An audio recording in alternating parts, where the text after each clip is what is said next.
বন্ধুরা, আজ চলে এসেছি এবারে সব থেকে বেশি আলোচিত দুর্গাপুজো প্যান্ডেলের সামনে। হ্যাঁ, সোদপুরের শহীদ কলোনি পুজোর কথাই বলছি। প্যান্ডেলে ঢোকার আগে বাঁদিকে একটা পুকুরকে লাইট দিয়ে দারুণভাবে সাজিয়েছে দেখলাম। চলে এসেছি একদম সেই প্যান্ডেলের সামনে। এটাই হলো এই বছর কলকাতা তথা সারা ভারতবর্ষের সবচেয়ে বড় দুর্গা প্রতিমা। এমনকি এটা সারা বিশ্বের সবচেয়ে বড় দুর্গা ঠাকুরের মূর্তি বললেও ভুল বলা হবে না। দাঁড়াও, তোমাদের সামনে থেকে দেখাই ভালো করে। উফ, এক কথায় অসাধারণ লাগছে দেখতে। প্রথম দেখাতে মনে হবে প্রতিমাগুলি পিতলের তৈরি, আর সাথে নানান রঙের লাইট দেওয়া আছে বলে ফুটেছেও বেশ।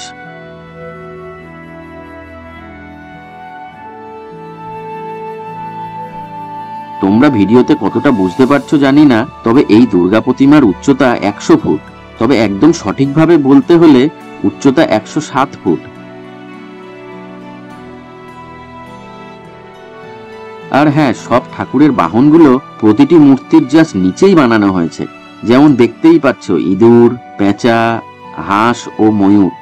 আর অসুর রয়েছে মা দুর্গার একদম পায়ের নিচে, আর তার নিচে রয়েছে মা দুর্গার বাহন সিংহ।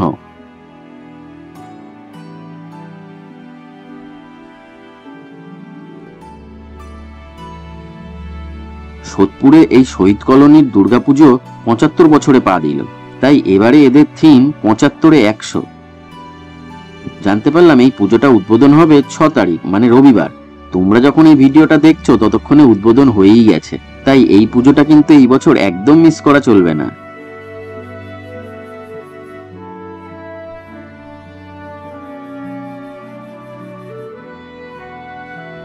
চলো এবার মণ্ডপের ভেতরটা দেখে আসি।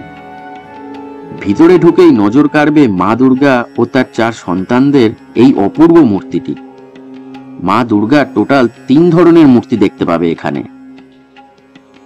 আর সাথে প্যান্ডেলের চারিদিকে অপূর্ব কারুকার্য তো আছেই। আর ভগবান বিষ্ণুর এরকম 10টা অবতারের মূর্তিও রয়েছে প্যান্ডেলের চারিদিকে।